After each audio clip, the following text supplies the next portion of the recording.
बेटा यही बैठो, यही प्रोग्राम बैठो। अरे सीनियर मैन, यही प्रोग्राम बैठो।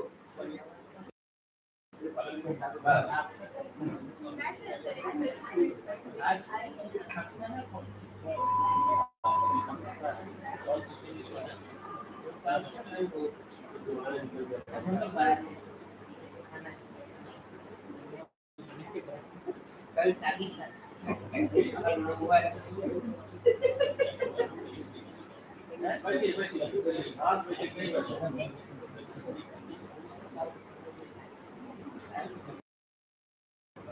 अपने सामने को बुला लीजिए।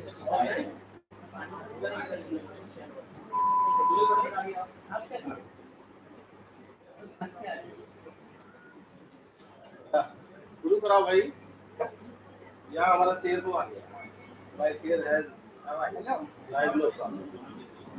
यही चला देते हैं सर। यही चला आप दिल चला दे बात सर। कष्ट हर ले। अरे माँ को दिल चला दे भैया। हाँ बस।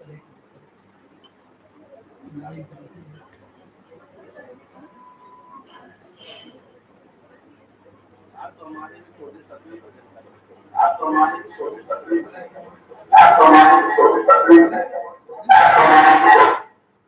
ये माइक लगा हुआ है, कुछ बोलेंगे तो लाइव जाएगा। अच्छा, माइक भी इसमें है।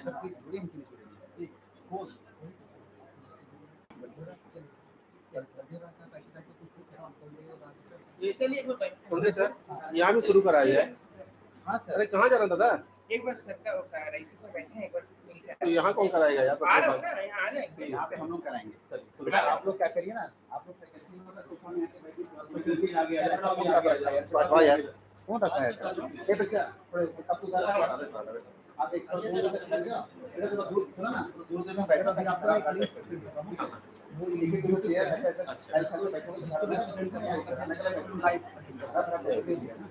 आप लोग ऐसे दूर आप लोग बैठ के ग्रुप होगा ना उसमें। हां अरे बच्चों को यहीं आना है। हां ये मैं डालता हूं सर। आप लोग आ गया ना सर, आप लोग किसी पूरा एकदम आप लोग ने आपको फाइल करके बैठिए। मैडम क्या बात है? आप अच्छा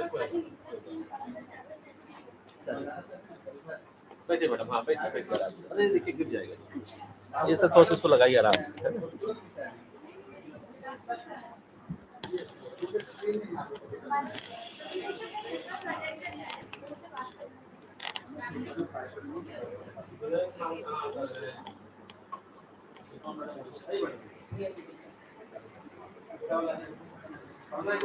नहीं दिन का है और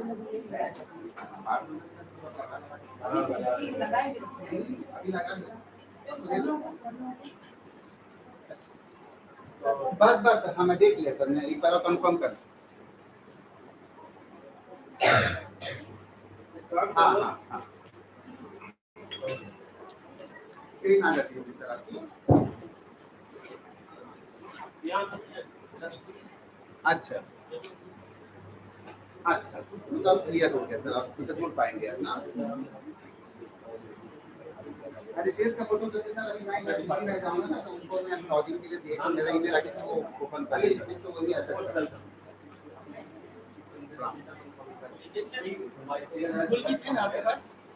फुल किट से वो ड्राइव रखें पेन ड्राइव है ना।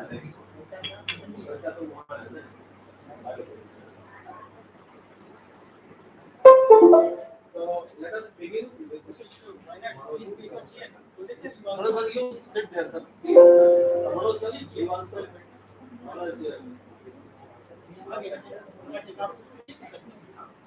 सर शुरू किया जाए। मैं 2 मिनट बात बुला लेते हैं सर कौन सा टाइप में? ICHST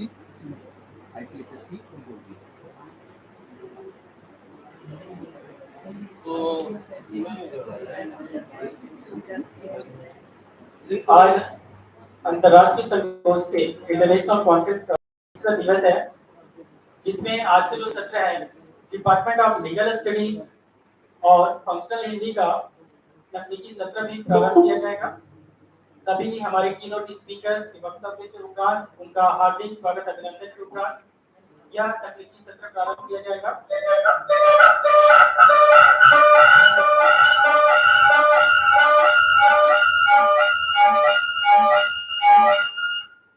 आपका माइक ऑन।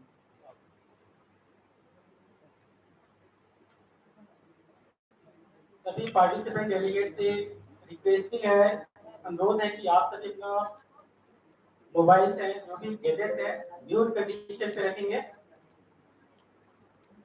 जैसे हमारे मुख्य अतिथियों का आगमन हो जाएगा यहाँ पे, उसके बाद हम कार्यक्रम की शुरुआत करेंगे।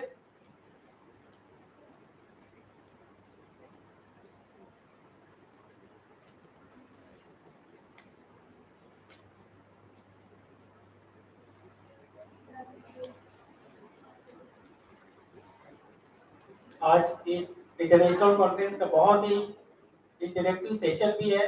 डिपार्टमेंट ऑफ लीगल स्टडीज से हमारे बीच हमारे imminent keynote speakers professor Preeti Mishra ma'am भी ज्वाइन करेंगे हमें। उनको कॉल कर दे क्या मैं हाँ ऐसे हो ही है जी सबसे स्वागत के बाद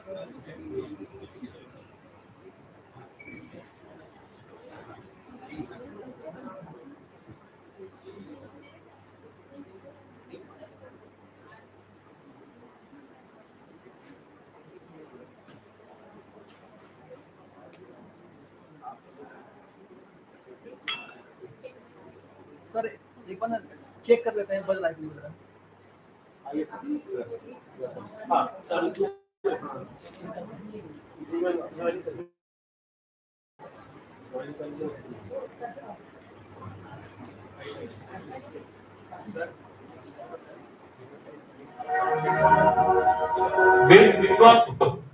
बढ़िया बढ़िया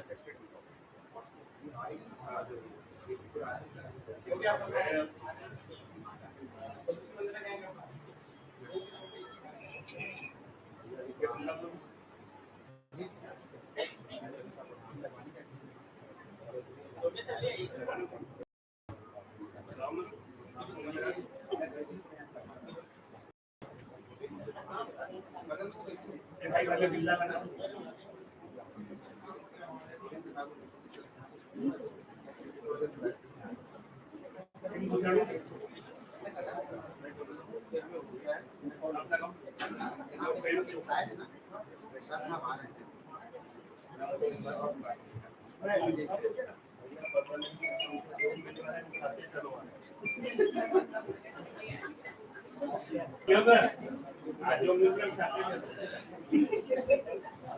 आज अंतिम किसी को भी 2 मिले ले लो, पेड़ पौधा पत्ती 2 मिले रख लो।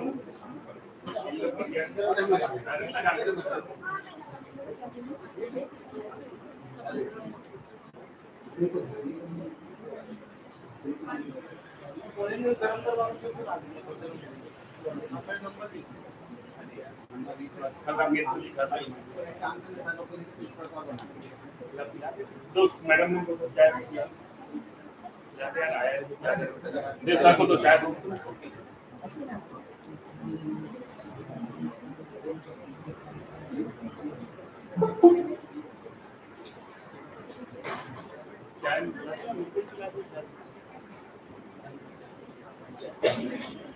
आज जो दिखे उठाते थे तो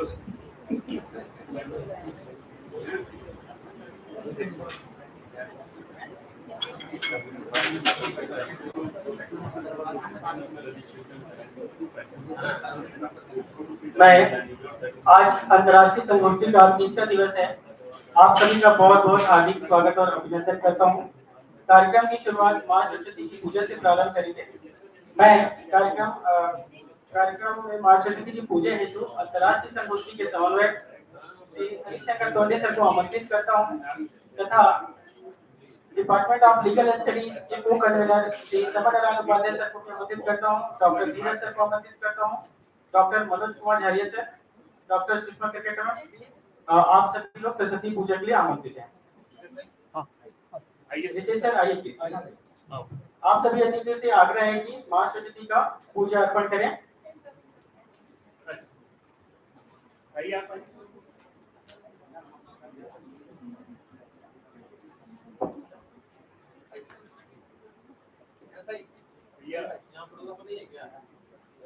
यार मोहन शारदे माँ शारदे माँ अज्ञानता से हमें तार दे माँ शारदे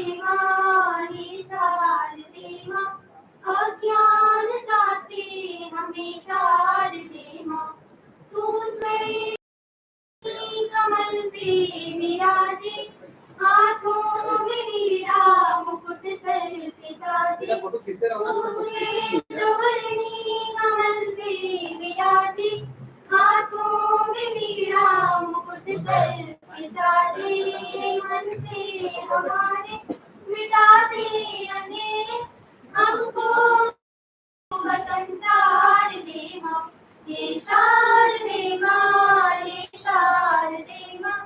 अज्ञानता से हमें तार दे माँ ये शारदे माँ अज्ञानता से हमें तार दे माँ शारदे माँ अज्ञानता से हमें तार दे माँ तू इसको ऐसे दिखाते रहेंगे, इतने में कैमरा है ना, ऐसे कैमरा हिलाते रहेगा, बस हिलने लगता है, तो यहाँ सीधा ना रख दीजिएगा, स्टेज पे चल करके ना। तू स्वर की देवी ये संगीत तुझसे हर शब्द तेरा हर गीत तुझसे हम हैं अकेले हम हैं अधूरे अपनी शरण में हमें प्यार दे माँ ये शारदे माँ अज्ञानता से हमें तार दे माँ ये शारदे माँ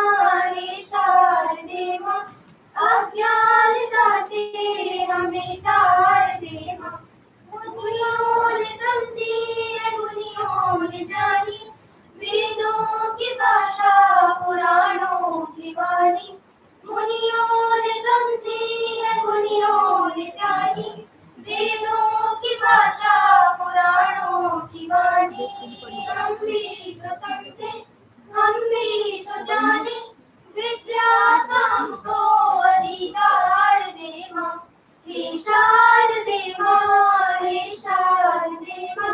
अज्ञानता से हमें तार दे माँ हे शारदे माँ अज्ञानता से हमें तार दे माँ हे शारदे माँ अज्ञानता से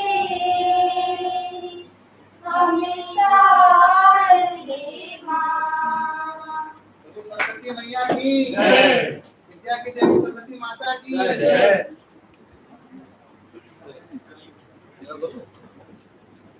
माँ सरस्वती का बहुत ही सुंदर गायन की प्रस्तुति के उपरांत मैं हमारे संत गैरगुरु विश्वविद्यालय की कर्मठ कुलसचिव महोदय श्री विनोद कुमारी कसर को सादर आमंत्रित करता हूँ कि मंच में अपना स्थान ग्रहण करें। आज की अंतर्राष्ट्रीय संगोष्ठी के समन्वयक श्री हरिशंकर टोंडेसर को आमंत्रित करता हूँ कि मंच में अपना स्थान ग्रहण करें। आज का कार्यक्रम हमारे संत गैरगुरु विश्वविद्यालय के मुख्य संरक्षक कुलपति महोदय प्रोफेसर अशोक सिंह सर के मार्गदर्शन और उनके नेतृत्व में प्रारंभ किया जा रहा है। कार्यक्रम की शुरुआत सभी अतिथियों की हार्दिक स्वागत अभिनंदन से करना चाहूंगा। अतः हमारे सचिव महोदय श्री विनोद कुमारी कसर के स्वागत के लिए मैं डॉक्टर जमशेद दत्ता सहायक प्राध्यापक पर्यावरण विभाग को सादर आमंत्रित करता हूं कि हमारे कुलसचिव महोदय का स्वागत पौधा और बैच लगाकर करें। डॉक्टर जमशेद दत्ता आपसे सादर अनुरोध है कि आप हमारे कुलसचिव महोदय का स्वागत पौधा देकर करें और सर को बैच लगाकर करें। सभी लोग जोरदार तालियों से स्वागत करेंगे। आज के कार्यक्रम की शुरुआत प्रारंभ हो गई है।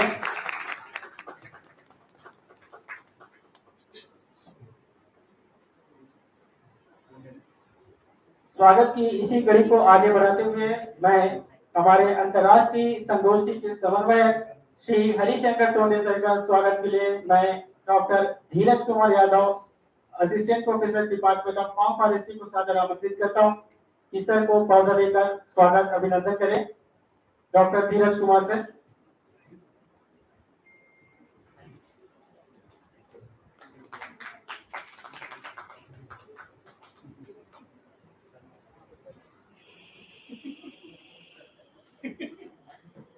बहुत बहुत धन्यवाद सर। आज अंतर्राष्ट्रीय संगोष्ठी का आज 30वां दिवस है।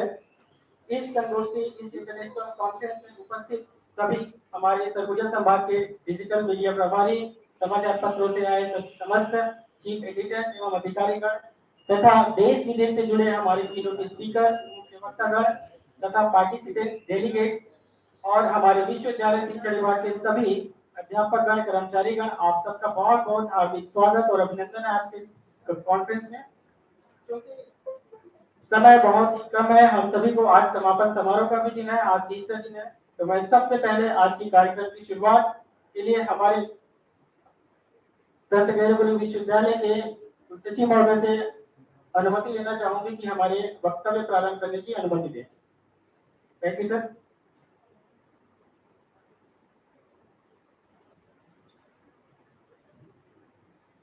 स्वागत उद्बोधन के उपरांत आज के जो हमारे कीनोट स्पीकर्स हैं, डिपार्टमेंट ऑफ लीगल स्टडीज से हैं professor Preeti Mishra madam, dean school of legal studies, Baba Bhimrao Ambedkar university Lucknow, Uttar Pradesh. मैं मैडम के स्वागत के लिए हमारे डिपार्टमेंट के श्री समन नारायण उपाध्याय सर, सहायक प्राध्यापक विधि विभाग को सादर आमंत्रित करता हूँ कि हमारे कीनोट स्पीकर मैम का welcome flower as a plant देकर करें। Shri Saman Narayan Upadhyay sir. Thank you, sir. Thank you very much. Now, I would like to request. Yes, sir.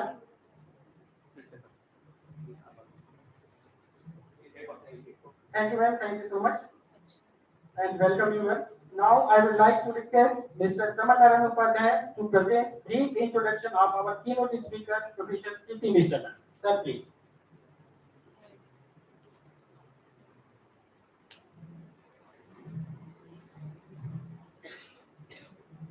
A very good morning to all of you. Good morning to all of you. Good morning to all of you. Present in this seminar hall. Our respected Vinod Kumar Ichst sir, registrar of this Sant Guru Vishwavidyalaya Sarguja Ambikapur, and respected Dr. Harshanta Prasad Konde sir, assistant professor and head Department of Computer Science, who is chief coordinator of this international conference on humanities, science and technology. Dear colleagues, dear fellow assistant professors of this Sant Guru Vishwavidyalayas teaching department, dear students, media persons, if any, ladies and gentlemen, I take this opportunity to present brief introduction of Professor Priti Mishra ma'am, to whom I got opportunity to learn what the law is. So, as it has been already told by our announcer that today is the third day of this international conference. So, due to paucity of time, it is not possible to read out each and everything about Priti Mishra ma'am. But as much possible for me, today I would like to introduce this academic gathering about my Professor Priti Mishra madam. Currently, Professor Priti Mishra ma'am is Dean of the School of Legal Studies and she is Head of Department of Human Rights at Baba Saheb Bhimrao Ambedkar University, Lucknow. And Madam has done postgraduate in economics and she has done doctorate in law. Madam has started her academic teaching career in 2004 from University of Lucknow. Madam has coordinated Department of Law School for Legal Studies, Baba Saheb Bhimrao Ambedkar. She has also served as lecturer in Department of Sri Jain PG College, Postgraduate College, Lucknow. She is specialized in criminal justice administration and did her LLB on domestic violence against women in India. Her research interest lies in the field of women and gender issues, ethnic minority, marginalized sections of society, human rights of rural and urban poor, family violence, aging, education, environment, HIV/AIDS, criminal justice administration, victimology, and other development issues concerning human rights. She has nearly 20 years of teaching experience in university and colleges teaching and development fields. She has nearly published nearly 160 research papers and articles in different national and international journal of repute. She has, uh, Madam has supervised PhD students on women and other human rights issues concerning administration of criminal justice. As of today, Madam has successfully passed out her 9 PhD students, and currently 4 other students are research scholars enrolled under her. This is very right platform to place on record that Madam has co-chaired a session in IUAES 16th World Congress on Humanity, Development and Cultural Diversity, which was held in coming China from 27 to 31 July 2009. She has also visited Bangladesh in an international seminar on climate change and environmental challenges in 21st century, which was held by the Institute of Environmental Science, University of Rajshahi, Bangladesh. She chaired over there a panel on the theme culture, industry, and fashion trends across the globe. She has also presented a paper titled Vulnerability to Crime and Elderly People in India, a critical study. Again, in 2015, IUAES Inter Congress, organized by the same institute and faculty of sociology and anthropology at on-site University Bangkok, Thailand, in 2015, Madam has happened to be the co-chairperson of a technical session. Madam has delivered numerous, numberless, uncountable, I must say over here, lectures on different socio-legal political issues in different universities, colleges. She has also organized different legal aid camps nearby the suburban area of Lucknow. She has also did live radio talk in phone program, Gyanavani channel. She has also presented with the organizing nearly 70 national and international seminar conferences, besides organizing legal aid camps, debate, elocution, slogan, writing and painting competitions in our university. The list of her credits are very long. It is not possible for me to share each and everything over here. So with these words, I would like to introduce. I had tried to introduce our Professor P.T. Mr. Madam with all of you. With these words, I just make over this podium to my fellow Hemchan Adwal sir to continue with the process. Thank you very much for inviting me to introduce my most Honorable Professor P.T. Nusaman. Madam, from bottom of my heart, I am just inviting you, welcoming you in this international conference. Welcome, ma'am.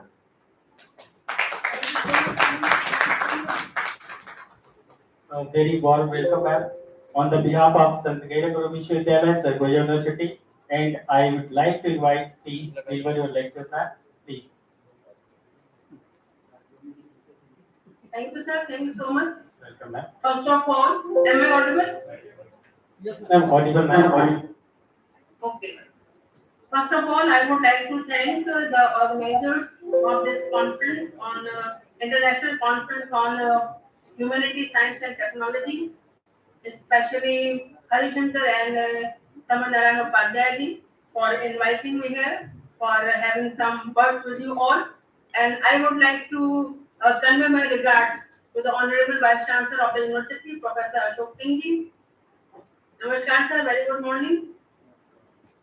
I would also like to convey my regards and thanks to all the organizing committee members, as well as to all the dignitaries who have come, not only from India but are also participating outside India. So my warm regards to you all. With these things, now I would like to deliberate upon the topic that I have chosen for this particular international conference. that is regarding the legal dimension of climate change and its impact on the human rights of women. Initially, I had thought about talking the effect of climate change on the health of the women. But when I went through the literature and found that it not only affects the health of the woman, but also the other areas. So it will be better if we talk about the human rights of women, that how they are being affected by the climate change. So the topic title is Legal Delimitation of Climate Change and its Impact on Human Rights of Women. So in this particular keynote address, what I would like to talk about is what is climate change, how it is affecting the human health of the humanity, as well as how it is affecting the human rights of women. Then what are the various international conventions and the policies which are there addressing the problem of climate change, as well as our Indian law on the point. Then lastly, I would like to convey my suggestions that how the women can interact with this climate change and what they can do to deal with problem of climate change so that they may avail their human rights. So to begin with, what is climate change? It is a long-term shift in global or regional climatic patterns which is referred to as climate change. Climate change slowly impacts every person on the planet and it is the most dangerous to global health in our time, as per the Lancet Health Report of 2021. Climate change is a planetary phenomenon that will impact all the people, but its effects are being shaped by pervasive and intense gender inequality. We all know that moreover, we have the problem of gender inequality. Not only in India, but the other part of the world too, we find that how the gender inequality is affecting all other aspects of our life. So if we look upon the various aspects of effect that are being cast upon the human health, so direct effect of climate change is death from the heat, stress, and the heat stroke. Then there are some physical injuries, death, stress, depression, and anxiety as a result of extreme weather occurrences. The poor air quality also causes respiratory problems like asthma and allergies, as well as cardiovascular illnesses.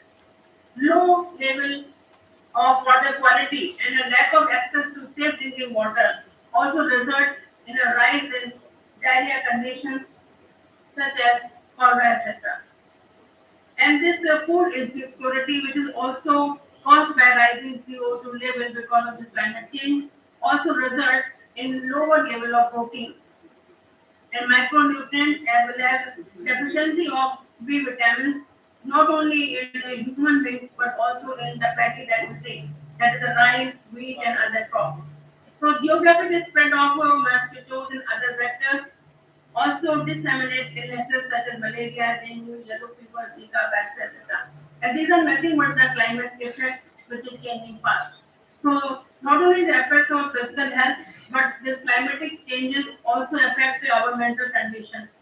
So these conditions which are there affecting our physical and mental health are also aggravated because of the lack of access to the reliable healthcare, to food and water, and besides, we know that all these situations when there is a scarcity of food or a scarcity of other resources in our life, it also leads to violence within the relations, not only within the domestic relations but in other relations also. And even the national and international relations are also strained because of this geographical changes which are there because of the climatic changes. So now let us understand that why the women are so much vulnerable to the climate change. Because I have always been a student of criminal law and gender studies. So most of the uh, issues that I am dealing with, that is from the perspective of the woman only. So this particular aspect of climate change, I also took from the perspective of the women. So let us understand that why the women are vulnerable to climate change. So women are disproportionately affected by natural catastrophe and climatic changes across the world. This is aggravated due to prevalent gender inequalities in the world. And besides these climatic changes which are leading to heat waves, droughts, rising of sea levels, and extreme storms, that also affect women disproportionately. So climate change related crises are already instigating deep life altering changes for some of the very poor and most marginalized section of the society, that is the women, residing not only in India but other parts of the world also. So this vulnerability of the women to climate change stems from a number of factors, which may be social, which may be economic, or which may be cultural. So 70% of the 1.3 billion people living in the conditions of poverty are women. In urban areas, 40% of the poorest households are headed by women. Women predominate in the world's food production, that is 50 to 80%. But the sad fact is that they own less than 10% of the land. Women produce one half of the world's food. But if you look upon the availability to them, it is far less. And if we look upon the rural areas, you'll find that women produce 60 to 80% of staple crops, and yet they earn only 10% of the world's income and own less than 2% of the property. So even today, the women are fighting for the right to property and other things. So women represent a high percentage of poor communities that are highly dependent on local natural resources for their livelihood, particularly in the rural areas where they shoulder the major responsibility for household water supply, for cooking and heating, as well as for the food security. In the Near East, women contribute up to 50% of the agriculture workforce. They are mainly responsible for the more time-consuming and labor-intensive tasks that are carried out manually or with the use of simple tools. In Latin America and other third world countries, the rural population has been decreasing in recent decades because women are mainly increased in subsistence farming, particularly horticulture, forestry, and raising a small livestock for the human consumption. So women are involved in various kinds of activities because of it they are not able to cater to other alternatives for life to enhance their quality of life. That is, they are not engaging in those kinds of work which measure their economic standards. Women have very limited access to and control of environmental goods and services. They have negligible participation in decision making, and they are also not involved in the distribution of environment management benefits. Therefore, the women are very less able to confront the climatic change. Because of the extreme weathers, such as drought or the floods, women tend to work more to secure household livelihood. This leaves lesser time for the woman to access training and education to develop their skills or earn the income. If you look at the scenario in Africa, we find that illiteracy rate were 55% in 2000 compared to 41% for men. And if we look upon Indian scenario, we do find that the education level is very different for the men and women. Men are more literate than the women. And when these inaccessibility of resources is coupled with the decision-making processes, very limited mobility faces women, because of which they are disproportionately affected by all these climatic changes.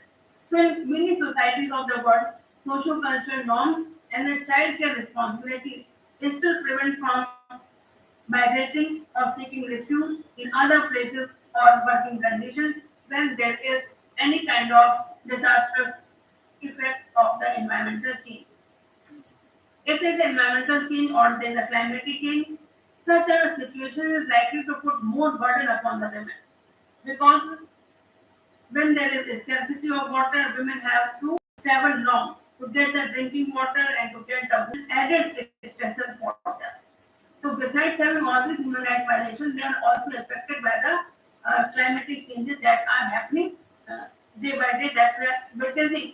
By when like this coronavirus that came, that was also because of some kind of environmental changes. Some scientists have predicted that other kinds of viruses will have to confront in future if the climatic changes are not stopped by the human intervention.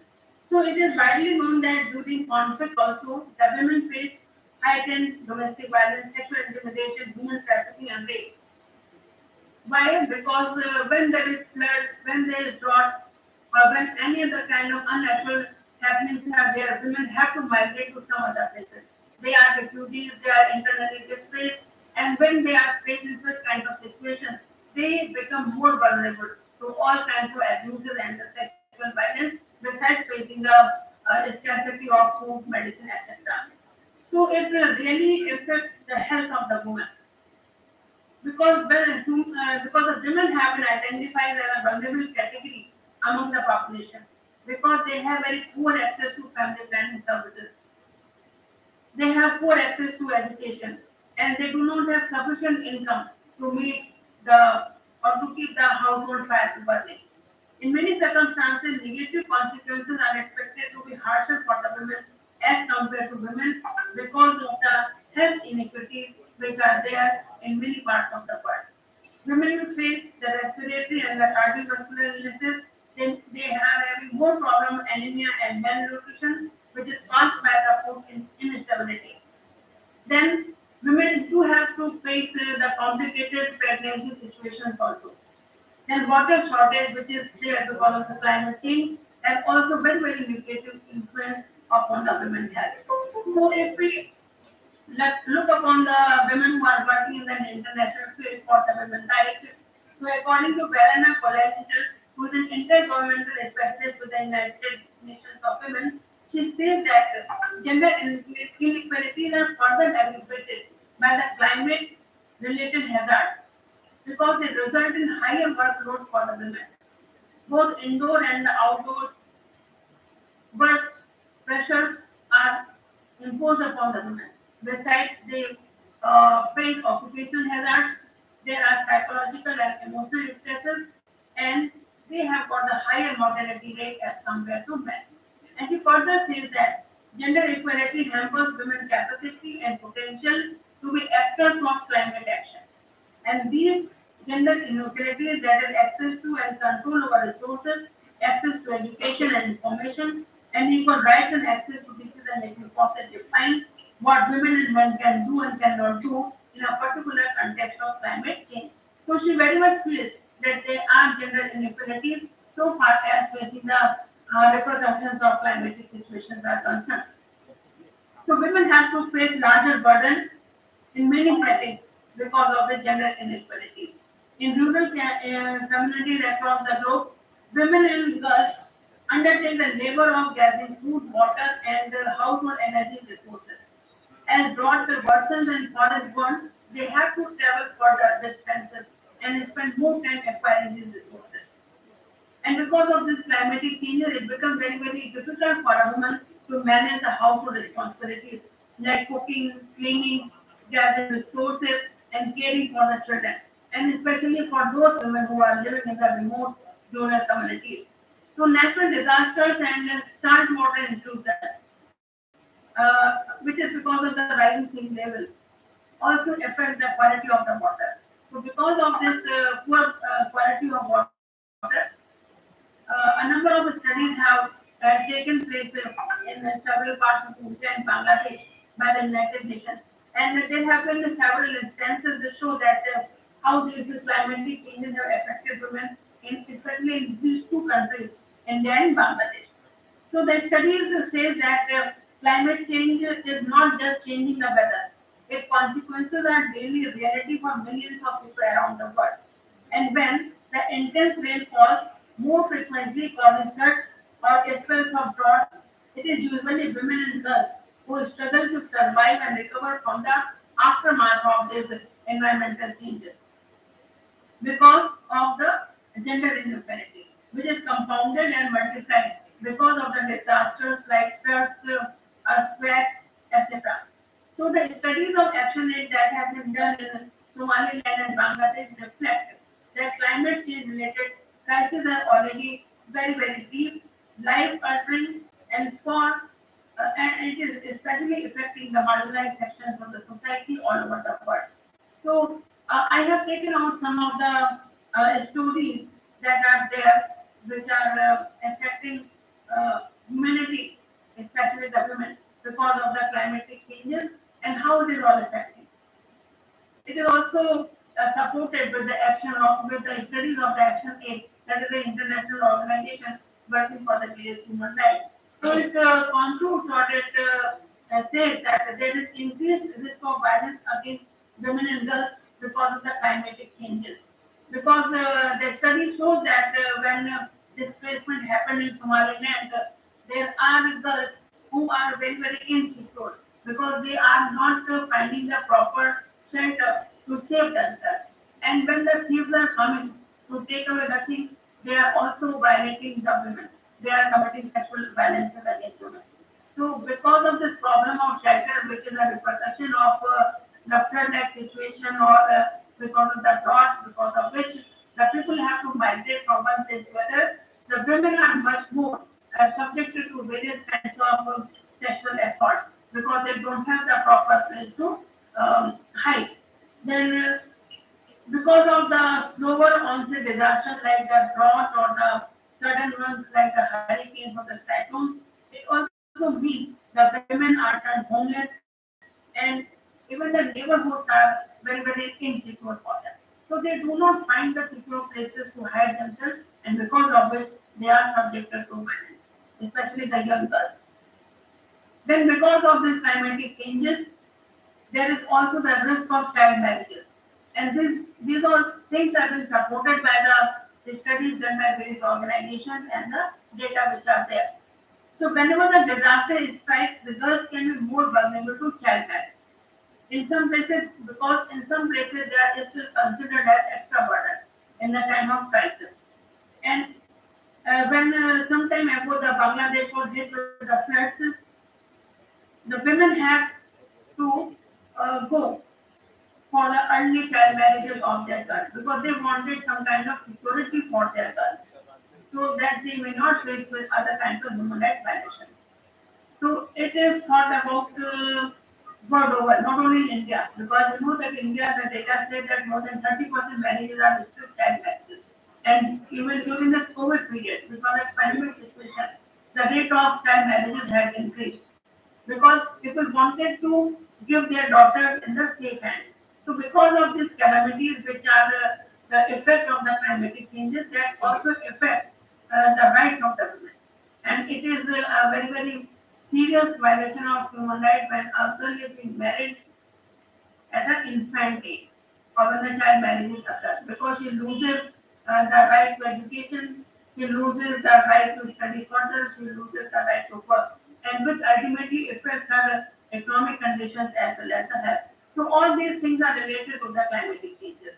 Then because of these changes, because of the climatic changes, when the displacements are there, or when the people have to migrate from one place to another, then another thing which is very, very point worthy or point of noting is that girls are more likely to miss or they miss their schools. Dropout rate from the schools also increase, especially for the girls, because they are forced to drop out in the areas of crisis and they miss their right to education. Because the school has always been a lower priority area for the girls.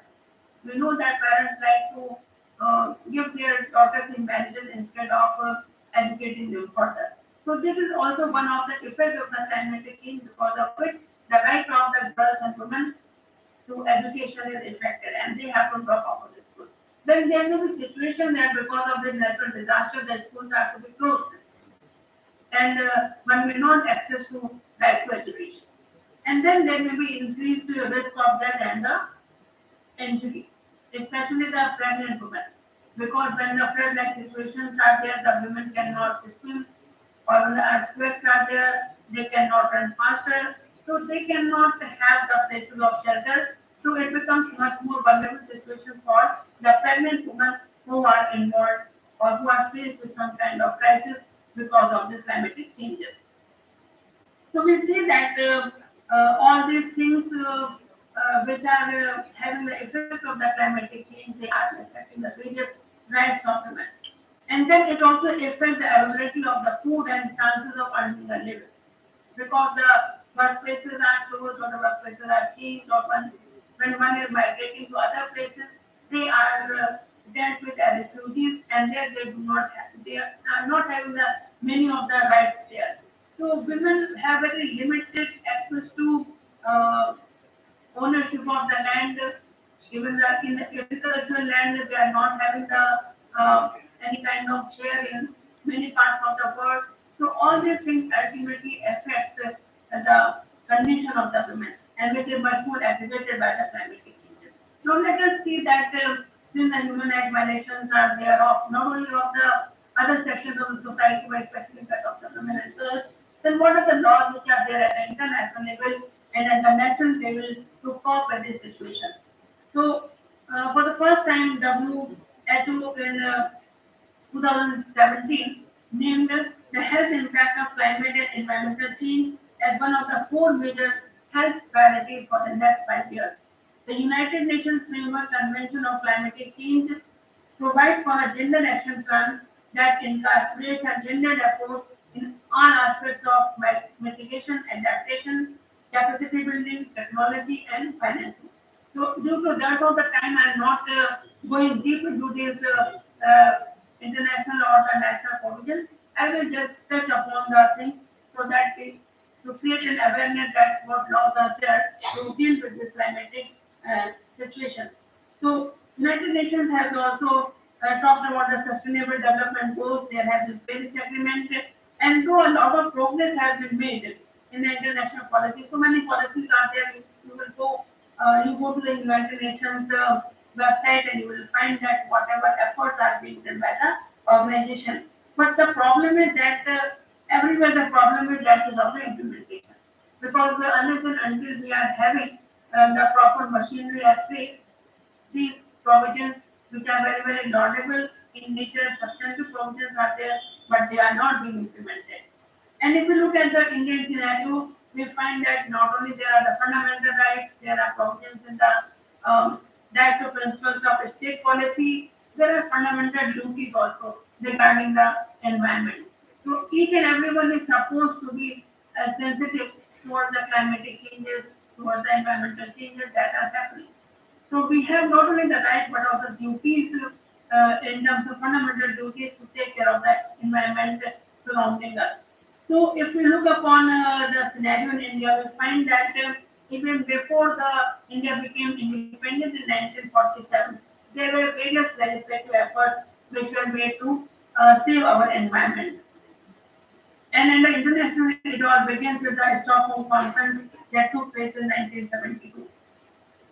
Even in the British regime, we find a lot many legislation for protecting the flora and fauna of the country.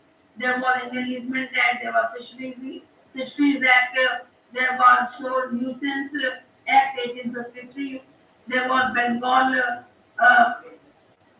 Bengal Smoke Nuisance Act, Bengal Smoke Nuisance Act of 1905 of 1912, Elephant Preservation Act, Wild Person Animal Protection Act. So even before the having our own constitution, we were having the laws in India for the protection of the flora and fauna. Then if you look upon the Indian uh, scenario, not only the legislations are there, but the judiciary has also made a lot of effort in guaranteeing the environment as a fundamental right under the Article 21 of the Constitution. So it is our fundamental right to live in a safe, clean environment under the Article 21 of the Constitution. And then besides these fundamental rights, fundamental duties, which we talk about in the Article 51A, which says that it is the duty of each and every citizen of India to protect and improve the natural environment, including forests, lakes, rivers, wildlife, and to have compassion to living creatures. Such a laudable, such a praiseworthy provision that we need to develop that compassion for the living creatures, because we know that human existence is dependent upon the natural existence. So if we do not respect the nature, nature is not going to respect us. So our fundamental duty very much in sync with our natural ethos, our moral ethos of the Indian society. And then there is the directive principles of state policy, which entwines upon the state that they will endeavor to protect and improve the environment and to safeguard the forest and wildlife of the country. And recently, you know that our Prime Minister has brought 8 cheetahs from the Namibia uh, to bring them in the Indian in India in order to improve the this condition, because we need to we are interdependent upon each other, because we know that the forest life and this urban life, there must be a cohesion in nature. If it is not there, then we just cannot survive, because we all are dependent upon each other. Then we have various legal and national policy framework on the climatic changes. We have the National Action Plan, we have the National Solar Mission, we have the Sustainable Habitat Mission, Water Mission, Green India Mission, National Health Policy. So all kinds of policies and programs are there for the protecting our environment and the climate. But how the women, especially the women, that has been my topic, that how the women are adapting to these climatic changes and what they require to do. And on the field, what is being done by the women, because we know that there are many women activists who are working on the environment and on the climatic changes. So in spite of their vulnerability, the women are not only seen as a victim of any climatic changes. They are not only victims, but they are also seen as active and effective agents and promoters of adaptation and mitigation. For a long time, women have historically developed a knowledge and skills related to water harvesting and storage, food preservation, rationing, natural resource management. So these are the natural instincts of a woman, where she has learned by nature that how to cope with environmental changes and the climatic changes. And she has developed a lot of skills that how to save water and how to use the minimum energy while cooking, etc. And we all know that women are involved in the harvesting. We see that when this paddy season is there, the women are there in the fields in large number. So women have involved themselves in the agriculture work, and they know how to manage the thing. And if we take the example of the Africa, we see that four women represent the wisdom pool with their inherited knowledge and expertise related to early warning and mitigating the impact of disasters. So women by nature are in sync with the natural phenomena. They get the early signs that something untoward is going to happen, and they try to make the emergency arrangement. So that kind of instinct is there all over the world within the women. And so these kinds of knowledge, the traditional knowledge, the experience, which is being transferred generation to generation by the women, contribute effectively in enhancing local adaptive capacity and sustainability for the community's livelihood. And I would like to make certain recommendations which may be considered, this adaptation of the climatic changes should identify and address gender-specific impact of climate sessions define that very few studies are there in the Indian context. So, we may some kind of suggestions that how to deal with all these kinds of things.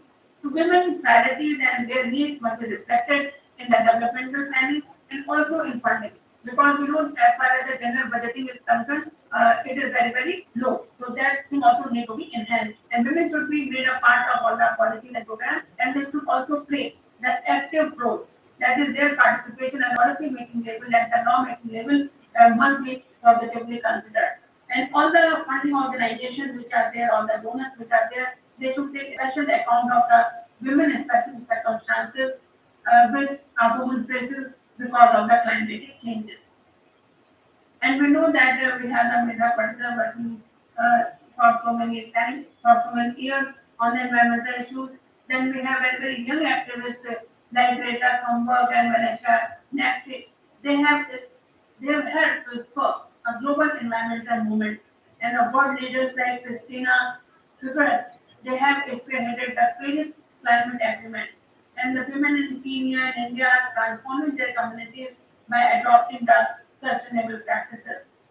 So if we look upon some of the statements who are working on the climatic change, especially the women, so Maisha Anand says that it is very, very, very important to emphasize that women are not merely the helpless victims when it comes to climatic change, but their participation and leadership can have the transformative effect in the communities and in the country.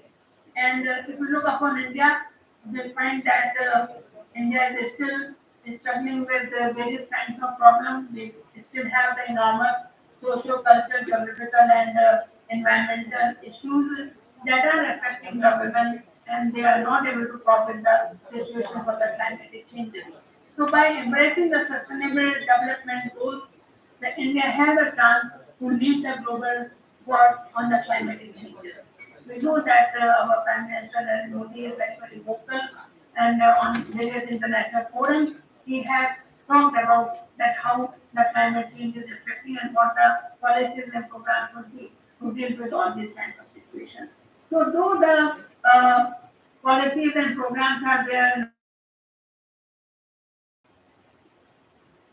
people are making efforts, but still we find that the process is very, very slow. So far as adaptation and disaster risk management and reduction is concerned. So, without a doubt, the policies and regulations are created from time to time, and this process will 100% will continue in future also. But these responsibilities should not only be limited to the policymakers or to the government, it should be our obligation also. It should be our duty also to save our environment, to save our climate. And for that, how we can contribute by taking the small steps in our daily life. So how each and every individual can contribute in maintaining the environment sustainable for the future generation, for the posterity. That is our responsibility. So I think that this topic which is there, it is a very, very serious topic which needs long deliberations and within the 30 minutes or 40 minutes, 45 minutes, these things cannot be justified. But the fact is that all over the world, the patriarchy not only it devalues women, but the nature and animal also. So all the humanity must rise above these gender divisions to deal with the crisis of climate change. That is my motto for the future generation. So we need to respect the humanity. We should develop the respect for each other. We should respect we should have the respect for the natural surroundings because without that we just cannot survive. Because we all have born out of this nature only. We have this natural instinct of empathy and sympathy with the nature. So if we are empathizing and sympathizing with the nature and we are dealing with each and everyone who are around us in a humanistic and in a positive way, respecting the human like others, I don't think that this climate change will be a problem in future. So let us join hands together to make our small efforts to deal with this situation of climatic changes that we are witnessing so that we may come out of it and may contribute positively to the growth and development of the country. So with these later words, I thank the organizers for giving this opportunity on this particular topic. Thank you all. Thank you so much for your patience here. Thank you so much. Thank you very much. Explain role of micronutrients, how it is played bigger hand in